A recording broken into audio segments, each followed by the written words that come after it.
Wicket. After 10 years in Milwaukee talking sports, I took a bit of a break, but now I'm back and here to talk about the Packers, the Bucks, the Brewers, and more with you. And now inside the Koss Headphone Studios, this is Wicket on Wisconsin with me, Mike Wicket. All right, well, welcome in. Season ends. We have to do this. We are contractually obligated to talk about a 31-26 loss at home in the NFC Championship game to Tom Brady and the Tampa Bay Buccaneers. I'm not going to lie. I almost did not want to do this because I was in such a bad mood. But I went downstairs, and my wife watches the babies when the Packers are playing. And she said, "Are you going to podcast?" And I said, yeah, I'm going to podcast. I just not really in the mood to do it after that kind of a loss, but here we are, right? Got to do it. We celebrate the wins.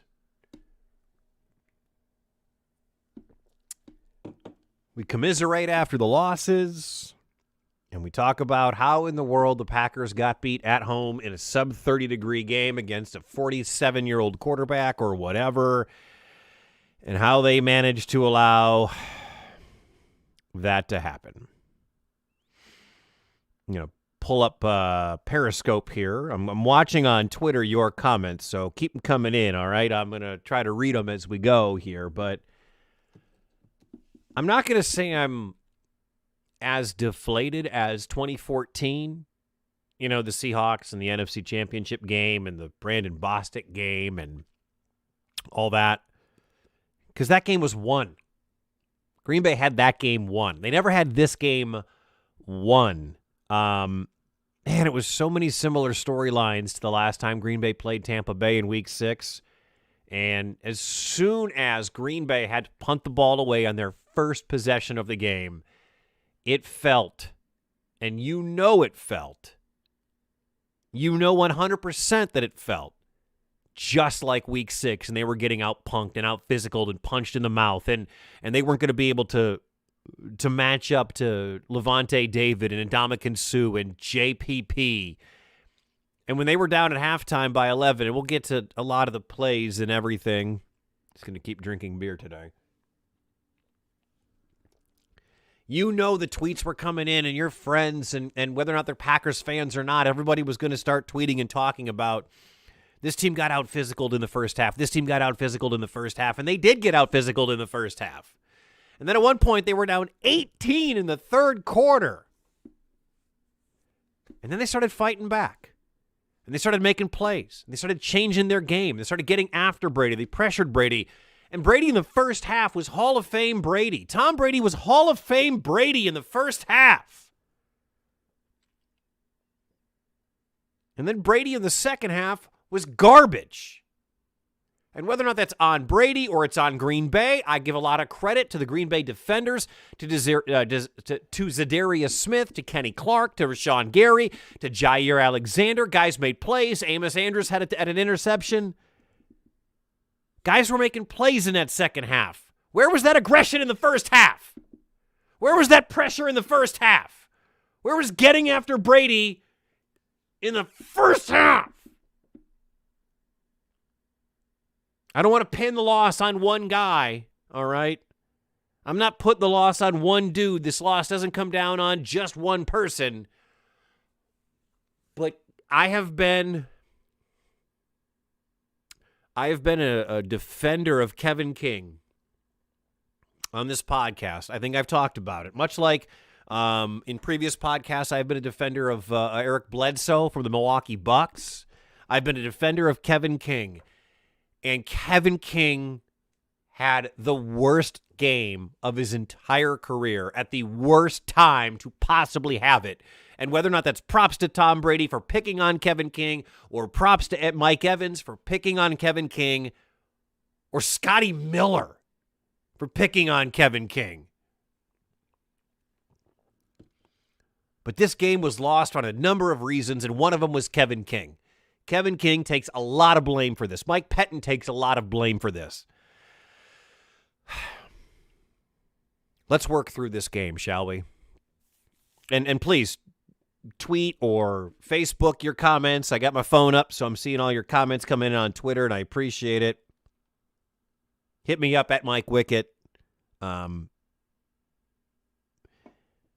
mean, when Brady and company went right down the field on that opening drive, picking on Shandon Sullivan, and it was just boom, boom, boom, boom, boom, picking on Sullivan. Wherever Jair wasn't, that's where Brady was going to go. And the man, say what you want. Dog Brady all you want. Hate on Brady all you want. And I'm a lifelong Tom Brady fan, all right? I wasn't today. I am now, as always. Probably be rooting for him for whatever happens in the Super Bowl. But Brady can still play, man, at his age. You know, you hope Aaron Rodgers is still as good as Brady is now when Aaron becomes his age. And you hope it's still in a Green Bay uniform. Because, man, that guy can still play. He can still get the ball out quick. He can still find guys. He wasn't great in the second half. He's not great when he has pressure at his face. But when he has time to throw, like a lot of NFL quarterbacks, Tom Brady is still great. And he hit Mike Evans, and he hit Tyler Johnson. And Johnson had a big drop, but he hit guys, and he still commands every bit of respect that a guy who's now on to his 10th Super Bowl demands. And they went down the field on that first drive, and it was clockwork, carving through the Packers defense. They were like 4 for 4 on third downs on that first drive. Green Bay comes back, and what do? Punt. Had nothing. And you thought, oh boy. And then Tampa goes back to, and then it's a football game. You know, at that point, it was just a good football game between these two teams until the last 1 second of the first half when everybody and their brother was like, why are they going for it here on 4th and 3? Why is Tampa going for it on 4th and 3? And at that point, you're like, just don't let him get in the end zone. And then Kevin King gets turned around and Scotty Miller beats him deep, and now they're up 11 at half. Green Bay made a lot of mistakes in that first half. Green Bay played a very tentative, hesitant first half. You had Aaron Jones with the fumble on the sideline. Luckily, it was recovered by Bob Tunyon. Devontae Adams played an uncharacteristically bad first half. Dropped the ball in the end zone. Yeah, it was a back hip throw, but that hit him in the hand. That's a catch Devontae makes 99 times out of 100. And then the next throw to Devontae in the back of the end zone. Yeah, it was high, but that's a catch Devontae brings down with 2 feet in 99 times out of 100. It was just the worst time for the Packers to play one of their worst halves of football in 3 months. And the last time they played a half of football that bad was against this same team because of White and David and Sue and JPP and Todd Bowles, man, the defensive coordinator, brought it. Knew how to get Green Bay ruffled. Knew how to get Green Bay off their game. You know, I don't know if Todd Bowles is going to get the another, head coaching opportunity again in the National Football League, but dude's a darn good defensive coordinator. I'm livid tonight. I hope you are too. I'm mad. This was potentially Aaron's last best opportunity to get himself to the National Football League pantheon, to get to the upper echelon. Look, do I believe that Aaron Rodgers is one of the greatest quarterbacks of all time? Absolutely. But you can't have a seat at the table if you have one Super Bowl. You can't. It's not a thing. You have to have multiple Super Bowls to be able to have a seat at the table. And this was they hosted the NFC Championship game. And they go down by 11 at half. Then they're down by 18 in the third quarter. And they claw their way back. And they make the second half and the first half were completely opposite of each other. They pressured Brady. They had Brady make mistakes. Aaron Jones on the fumble on the first drive in that second half was just like, it felt like week 6 all over again.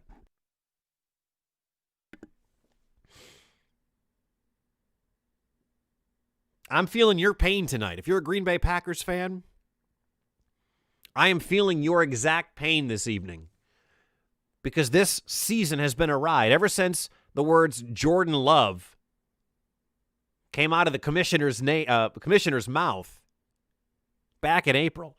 Ever since we heard Jordan Love's name come out of the commissioner's mouth back in April.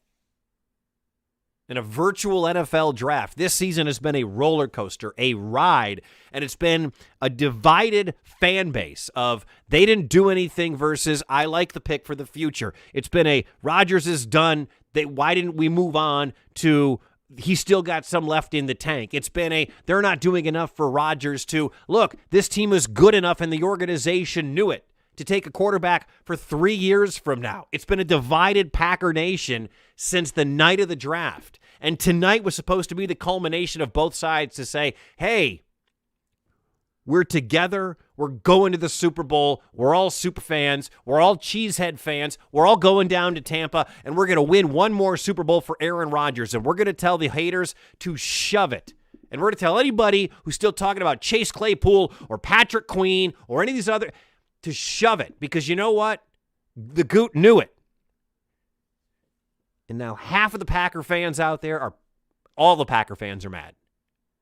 But half of Packer Nation is like, see, told you. Should have drafted a wide receiver when it wasn't the wide receiver's fault.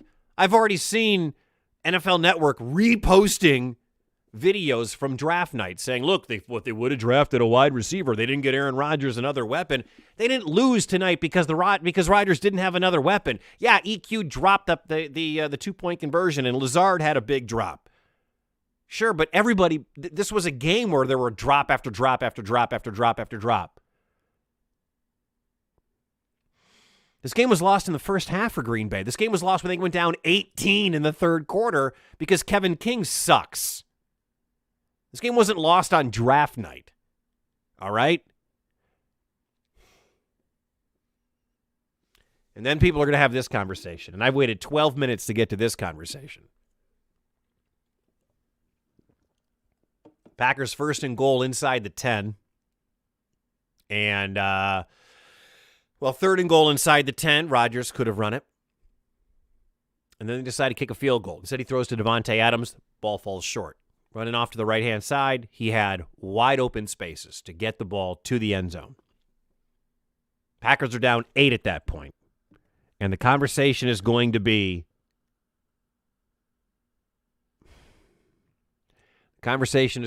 about whether or not they should have gone for it because of what analytics tell you.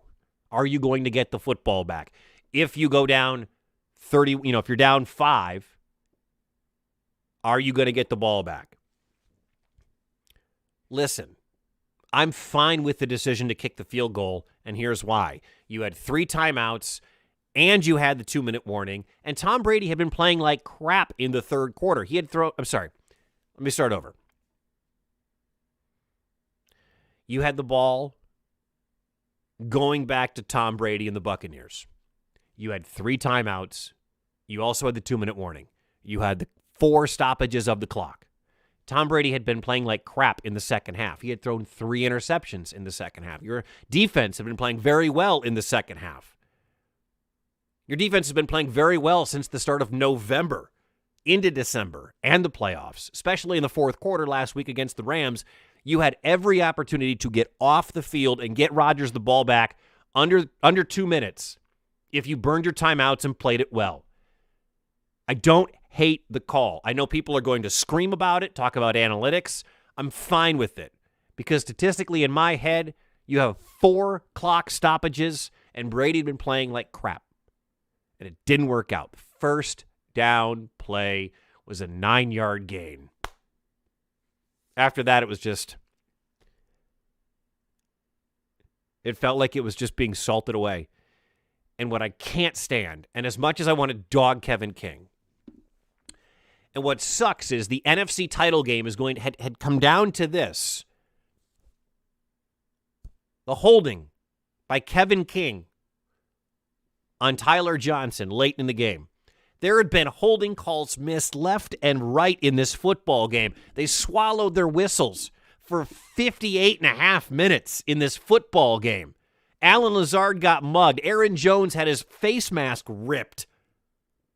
And they decide to call the NFC Championship game on one grab of the jersey. I'm not saying it wasn't illegal, but to not call it for 58 and a half minutes, but to then call it at that point is egregious. It is shameful. It is despicable by the National Football League referees, by this crew that called it in the NFC Championship game.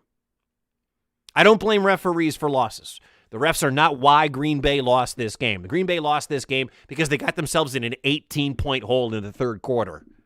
But of all times to call that penalty, they did it then. It's disgusting.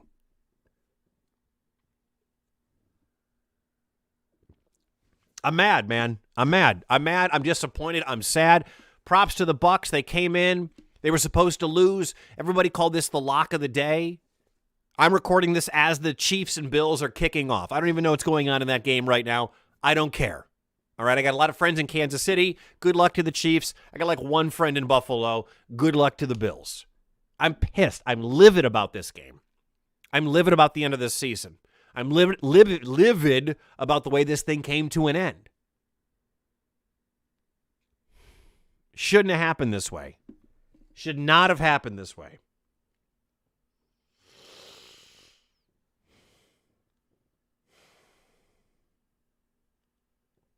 Ryan says on Twitter, the game was won by the Bucs O and D lines. Add on to that, the failed special teams, remarkable we even had a shot. It's not a bad point to be made. It's not. JPP owned Billy Turner. As good a year as Billy Turner had filling in all over the line. And for David Bakhtiari, Billy Turner got owned by JPP. It's a great point to be made. It's a great point. On the jersey grab at the end, Scott says, sorry, dude. Good call. Late, yes, but accurate. Eric says, obvious. King has not had a good game. This is from Tampered Chef on Twitter, who says, haven't called it all day. It's a penalty, but it happened all day long with no flag. Now, the biggest play of the day, and they call it.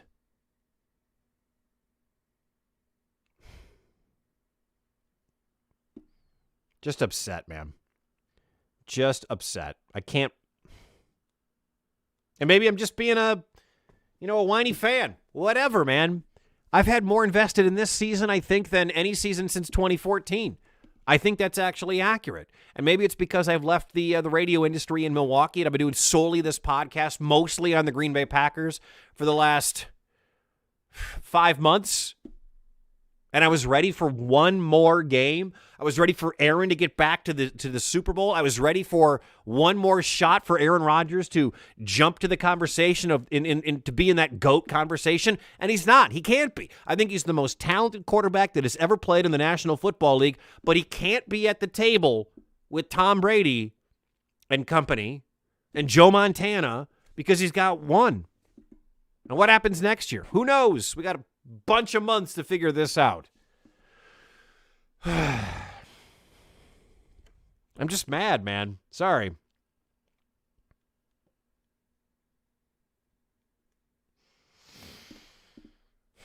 Season comes to it. I mean, it's a disappointing end. An absolutely disappointing end to this. Whole bunch of comments on Facebook to get to. Man, thank you, everybody. Chris says straight trash. Jeremy says, I feel for you having to talk this out right after. I'm content with stewing in silence. Jeremy wants to talk about trading Rodgers this season. I'm going to drink to that. No. That's just stupid. Jason says, just lose it and go off. This loss was not in the front office. Thank you, Ryan. LaFleur lost his spine. No, I don't disagree. Somebody said you don't play for the stop against Brady. They had 4 clock stoppages. 4! To get Brady off the field. 4 of them. And they couldn't do it. And then the bull crap. And I don't want to swear because my mother or my mother-in-law might be watching. But the bull crap holding penalty. Thanks to everybody for chiming in. I feel like we're all doing this together. Because now we have this has been the most engaging football season of my life. And maybe it's because my entire life has changed. And now I just, I look at it differently. But this season has meant more to me for the Green Bay Packers than probably any season since 2010, 2011. So thank you for letting me vent. Thank you for listening. Stats. Tom Brady, 20 of 36, 280, 3 touchdowns, 3 picks. Three picks happened in the second half when they were playing great defense. Amos, Ja. There's your 3 picks. That's why I have no problem with LaFleur kicking the field goal and hoping to get a stop, because the defense has been playing well the last 2 quarters of football. 24 carries, 76 yards on the ground for Jones and Fournette and company. Meh. Nothing terribly exciting. The one run by Fournette's going to stick in your craw. Chris Godwin, 5 for $110. That 52-yarder that bounced in the air off Darnell Savage is going to always stick with me. Mike Evans, 3 catches, 51 yards.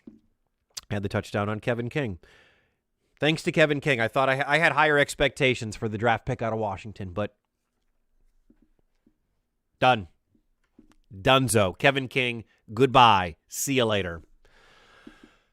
Aaron Rodgers, 33 of 48 for 346 and 3 touchdowns. The one pick came on an egregiously missed holding penalty by the referees. Aaron Jones, 6 carries, 27 yards before he got hurt. Jamal Williams, 7 for 23. How about MVS, man? Marquez Valdez-Scantling, 4 for $115 in the touchdown, the 50-yarder late. I mean, MVS played one of the best games in one of his best games at the biggest moment in his life. And all the crap people give Marquez Valdez-Scantling, dude showed up today.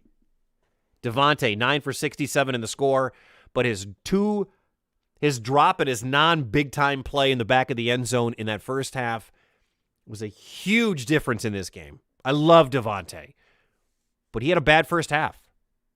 Allen Lazard, 3 for 62, yada, yada, yada. Packers lose 31-26. It was a great week, man. We got a new president. If you don't like the new president, you do like the new president regardless. I enjoyed that day. My wife turned 40. Happy birthday to my wife, who is the real MVP. What you don't realize, if you watch this podcast or you listen to this podcast every single week, what you don't understand is during Packers games, she takes care of all 3 babies. And usually, especially when the Packers play that second game of the day, that's when the babies are at their absolute worst. If you have kids. And my wife watches them every single week and lets me watch the game, come in here, record the podcast so I can get it up and I can do it. She's the Aaron Rodgers of my life. And she did it again today. One of her babies has a little temperature, not nothing bad, but my wife is the real MVP of this. And she takes care of all 3 of them so I can watch some of these games. So thanks to my wife, Lee. Her birthday was earlier this week. She's my queen, and our oldest turned 2 yesterday. It's been a great week. And I was really hoping the culmination of it was going to be the Packers going on to the Super Bowl. It's not. And it's not. All right. Well, I'm going to end it. 31-26. The Packers lose. Season comes to an end. Another crushing end to the season for the Green Bay Packers. I hope you have a great rest of your weekend. Thank you so much for listening. We will switch gears to Packers off-season mode, to a lot of Bucks, into Brewers when we get into the spring. And I got some big news coming up I'm going to tell you about in a future podcast this week. So thank you so much for listening for, a couple of months, 4 months, whatever it's been, to these podcasts after every single game. It has been awesome to bring it to you, even though I'm not still working in the state of Wisconsin. I know your pain. I'm feeling your pain. And, I don't know. What am I supposed to say now? Hey, next year. This was it. 13-3 hosted the NFC title game. At home versus the 6th seed. Best offense in the league. Top 10 defense. What else do you need? But thank you again for listening. Have yourself a great rest of the night. Have yourself a great rest of your weekend. Thanks for watching. Thanks for listening. Thanks for checking out Wicket on Wisconsin. My name is Mike Wicket. Until next time, go Pack, go Bucks, and go Brewers. Thanks for listening to Wicket on Wisconsin. If you have any feedback or you want to reach out to the show, you can find me on Facebook, Mike Wicket Podcasts, or you can email MikeWicketPodcasts@gmail.com. And you can find me on Instagram and Twitter @Mike Wicket. Thanks to Silverman Sound Studios for providing the music for today's show. And you can find us anywhere you find your podcasts, including Apple, Spotify, and Google Podcasts. Until next week, thanks for listening to Wicket on Wisconsin.